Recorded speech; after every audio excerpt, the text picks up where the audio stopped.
অন্ধকারাচ্ছন্ন রাত্রি যদি এসে থাকে তাহলে আলোকিত প্রকাশ নিয়ে সূর্যও অবশ্যই আসে। রোগ যদি এসে থাকে তাহলে তার ওষুধও অবশ্যই আসে। সমস্যা যদি আসে তাহলে সেই সমস্যার সমাধানও নিজে থেকেই আমাদের কাছে চলেই আসে। এই সংসার, এই জীবনের শুধুমাত্র একটাই নিয়ম আছে, আর তা হলো এটাই, এই সংসার হলো একটা চক্রের মতো। এতে শাশ্বত বলে কিছু নেই, নিত্য বলে কিছু নেই, আর যা কিছুই রয়েছে সব বদলাতে চলেছে। যদি আপনার জীবনে দুঃখ থাকে, সমস্যা থাকে, যদি আপনি বিপদ দ্বারা আচ্ছন্ন, তাহলে মনে রাখবেন সবকিছু বদলে যেতে চলেছে। দুঃখের সময় কাঁদবেন না, মনকে আরো দুঃখী করে তুলবেন না, কারণ এখানে যা কিছুই এসেছে তা যাওয়ার জন্যই এসেছে। তাহলে এত চিন্তা কিসের? আনন্দ সহকারে জীবন যাপন করুন, আর আমার সাথে ভালোবেসে বলুন রাধা রাধা। যদি কোনো সিংহ বানরের মতো গাছে চড়তে চেষ্টা করে তাহলে কি হবে? একটা মাছ যদি মাটিতে হাঁটতে চেষ্টা করে তাহলে কি হবে? তারা বিফলই হবে। কিন্তু এরকম কেন হয়? তার কারণ হলো প্রকৃতির রচনা কিছুটা এরকম। এখানে প্রত্যেকটি ব্যক্তিকে, প্রত্যেকটি প্রাণীকে আলাদা আলাদা গুণের অধিকারী করা হয়েছে এবং সকলকে একটা সীমাও প্রদান করা হয়েছে। এবার এই যে বৃক্ষ, পশু, পাখি, এদের মধ্যে সেই ক্ষমতাই নেই যে এরা নিজেদের যাচাই করতে পারবে, নিজেদের সীমাগুলো বুঝতে পারবে, নিজেদের সদ্গুণগুলো চিনতে পারবে। এরা সেটা করতে পারবে না। কিন্তু মানুষ তো আলাদা। মানুষের কাছে সেই বিশেষ শক্তি আছে যে তারা পূর্ণরূপে নিজেদের যাচাই করতে পারবে, নিজেকে পূর্ণরূপে বুঝতে পারবে, নিজের দোষ, নিজের অপগুণ, নিজের সদ্গুণ, নিজেদের সীমাগুলো তারা বুঝতে পারবে। আর এটা অত্যন্ত গুরুত্বপূর্ণ। কথায় আছে যে যদি সাফল্য লাভ করতে হয় তাহলে নিজেকে যাচাই করে নিতে হবে। তাই নিজেকে যাচাই করুন, নিজের সাথে পরিচিত হয়ে যান এবং জীবনে কর্ম করতে থাকুন। সাফল্যের শিখরে অবশ্যই পৌঁছে যাবেন। আর ওখানে যদি যান তাহলে এই মন প্রসন্ন হয়ে অবশ্যই বলবে রাধা রাধা। বনের মধ্যে যদি আপনি কোনো বিষাক্ত সাপ দেখেন তাহলে কি করবেন? আপনি তখনই তার থেকে দূরে পালাতে চেষ্টা করবেন। আর এটা কেন করবেন? নিজের রক্ষার্থে। এই কথা আমি নয় মেনে নিলাম, কিন্তু নিজের জীবনে এটা করেন না কেন? আপনি যেখানেই যান, যে স্থানেই যান না কেন, প্রত্যেক সময়, প্রত্যেক মুহূর্তে এমন বিষাক্ত সাপ আপনি অবশ্যই খুঁজে পাবেন। আর সেই সাপ নয় যাদের আপনি বনে খুঁজে পাবেন, এরা হলো সেই সাপ যা আপনাকে পাপ করতে বাধ্য করবে। আপনার অন্তরের বাসনা, ক্রোধ, অহংকার, লোভ, ঈর্ষা, এদের বৃদ্ধি ঘটাবে। দেখুন, বনের এই সাপ আপনাকে একবার ছেড়ে দিতেও পারে, ছোবল নাও মারতে পারে, কিন্তু এই যে পাপরূপী সাপ আছে তা অবশ্যই ছোবল মারবে। কর্ম যদি করেন তাহলে অবশ্যই ফল পাবেন। সেই জন্য যখনই কোথাও যাবেন, যদি এমন কাউকে দেখেন, যদি এমন কিছু দেখেন যে আপনাকে পাপ করতে বাধ্য করছে, তাহলে সেই মুহূর্তে সেখান থেকে পালিয়ে যান। যেমন বনের সাপ দেখে আপনি পালাতে থাকেন। সৎকর্মের রক্ষা অত্যন্ত আবশ্যক। আসুন আর আমার সাথে ভালোবেসে বলুন রাধা রাধা। মনুষ্য জীবনের সব থেকে বেশি গুরুত্বপূর্ণ বিষয় হলো মনের একাগ্রতা। এই সংসারের যে কটি মহান কার্য সম্পাদন হয়েছে তা হলো মনের এই একাগ্রতার একমাত্র ফল।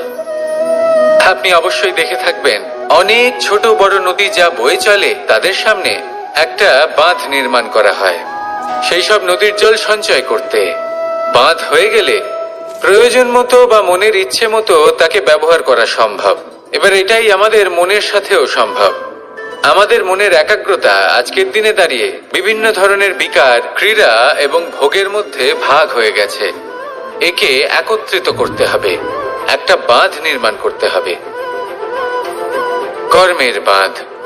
আপনাকে শুধু এটাই করতে হবে, যেটা উচিত কর্ম সেটাই করুন, যেটা অনুচিত কর্ম সেটা করা থেকে নিজেকে বিরত রাখুন। ব্যাস, এই কাজটাই আপনি করতে থাকুন, মনের মধ্যে একাগ্রতার বাঁধ নির্মাণ করুন। আর একবার যদি তা নির্মাণ হয়ে যায়, তাহলে যখন চাইবেন, যেখানে চাইবেন, যতটা চাইবেন, একাগ্রতা প্রয়োগ করতে পারবেন। আর একবার যদি আপনি এটা শিখে যান, তাহলে এই সংসারকে বদলে ফেলার মতো কাজ আপনি করতে পারবেন, সমাজকে শোধরাবার মতো কাজ করতে পারবেন। তাহলে এই মনকে একাগ্র করুন আর আমার সাথে ভালোবেসে বলুন, রাধা রাধা। আমরা সবাই ফল খাই, কিন্তু আমাদের সেই ফলই প্রিয় হয় যে পরিপক্ক হয়ে ওঠে, যেটা নম্র হয়, আর যে ফল অনেক বেশি মিষ্টি আর সুস্বাদু হয়ে থাকে, যাদের রঙে বাহার দেখা যায়। সেইভাবে জীবনে আমরা নানান মানুষের সাথে পরিচিত হই, কিন্তু সেই মানুষই আমাদের মন ছুঁয়ে যায় যারা বিনম্র স্বভাবের, যাদের বাণী খুব মধুর, যাদের অন্তরে আত্মবিশ্বাসের একটা তেজ, একটা রং দেখা যায়। এবার এমন ব্যক্তি আমরা কি করে হব? ঠিক সেইভাবেই যেমন একটা ফল রোদ, বর্ষা, শীত, বায়ু এই সকল সংকটময় পরিস্থিতির সম্মুখীন হয়ে পরিপক্ক হয়ে ওঠে, সেইভাবেই মানুষ সংকটময় পরিস্থিতির সম্মুখীন হয়ে পরিপক্ক হয়ে ওঠেন। যদি এই সংকটের সম্মুখীন হন, তাহলে অভিজ্ঞ হবেন, আর এই অভিজ্ঞতাই শিক্ষা দিয়ে যাবে। এই অভিজ্ঞতা আমাদের শিখিয়ে দেয় যে আমাদের বিনম্র থাকতে হবে। অহংকার করে কোনো লাভ নেই। মধুর বাণীর যে কি মূল্য তা আমরা শিখতে পারি। এই অভিজ্ঞতাই আমাদের বুঝিয়ে দেয় যে উচিত অনুচিত কোনটা, আমাদের দৃষ্টিভঙ্গি তৈরি করে, আর এই দৃষ্টিভঙ্গি দ্বারা আত্মবিশ্বাস জাগ্রত হয়। সেই জন্য জীবনে কখনো বিপদ থেকে দূরে পালাবেন না, সেগুলোর সম্মুখীন হন, অভিজ্ঞতা লাভ করুন, তার থেকে শিক্ষা লাভ করুন, এইভাবেই পরিপক্ক হবেন। আসুন আমার সাথে ভালোবেসে বলুন, রাধা রাধা। ধন সঞ্চয় করা সম্ভব, আর সেই জন্য ধন সব থেকে বেশি মূল্যবান সম্পত্তি নয়। এবার আপনি বলবেন, এ আমি কি বলছি? এই ধন খুব মূল্যবান, আমরা সকলে অর্জন করতে ব্যস্ত। সেটা এই কারণে, কারণ আপনারা জানেন না এই সংসারের সব থেকে বেশি মূল্যবান সম্পত্তি কি। এ হলো সেই সম্পত্তি যা কখনো সঞ্চয় করা সম্ভব নয়। আপনার কাছে যতই ধন থাকুক, তা দিয়ে আপনি স্বাস্থ্য লাভ করতে পারেন, বাড়ি কিনতে পারেন, আদি ইত্যাদি, কিন্তু আপনি যতই ধনী হন না কেন, ফেলে আসা দিনের একটা মুহূর্ত আপনি লাভ করতে পারবেন না। এই একটা মুহূর্ত, এই সময়, এটাই হলো সংসারের সব থেকে মূল্যবান সম্পত্তি। একবার চলে গেলে তা কখনোই ফিরে আসে না। আর এই মুহূর্ত যতই চলে যাক না কেন, আমরা স্মৃতির মাধ্যমে সেগুলি যাপন করতে পারি, তার আনন্দ উপভোগ করতে পারি। আর যার সাথে আমরা সময় অতিবাহিত করেছি, তার স্মৃতিতে আমরা চিরকাল জীবিত থাকতে পারি। সেই জন্য সময় সব থেকে মূল্যবান সম্পত্তি, তাকে এইভাবে নষ্ট করবেন না। প্রত্যেকটা মুহূর্ত উপভোগ করুন, আনন্দ করুন, আর ভালোবেসে বলুন, রাধা রাধা।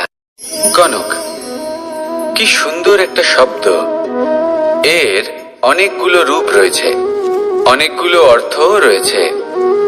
প্রথম অর্থ হলো স্বর্ণ, অর্থাৎ সম্পত্তি। দ্বিতীয় অর্থ ধুতুরা, অর্থাৎ গাছের ছোট একটা বীজ, যা কিনা অত্যন্ত শক্তিশালী হয়। যদি বেশি মাত্রায় এর প্রয়োগ করা হয়, তাহলে এটা বিষময় হয়ে উঠতে পারে। এই হলো সেই ধুতুরা যার প্রয়োগ মহাদেবের পুজোতে করা হয়। এবার প্রশ্ন হলো এটাই যে এই স্বর্ণ এবং এই ধুতুরার মধ্যে মিল কি রয়েছে। মিল হলো এটাই যে এই দুটোই মানুষকে মত্ত করে তোলে।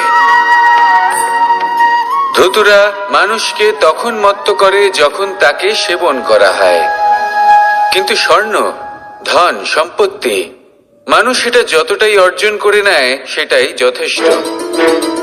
এই স্বর্ণ মানুষের ভাবনা চিন্তা করার ক্ষমতাকে বশ করে ফেলে। মানুষ সম্পত্তির লোভে মত্ত হয়ে ওঠে, কারণ যে যত চমৎকারী, যতটা অমূল্য হয়, তাকে সামলানো কিন্তু ততটাই কঠিন।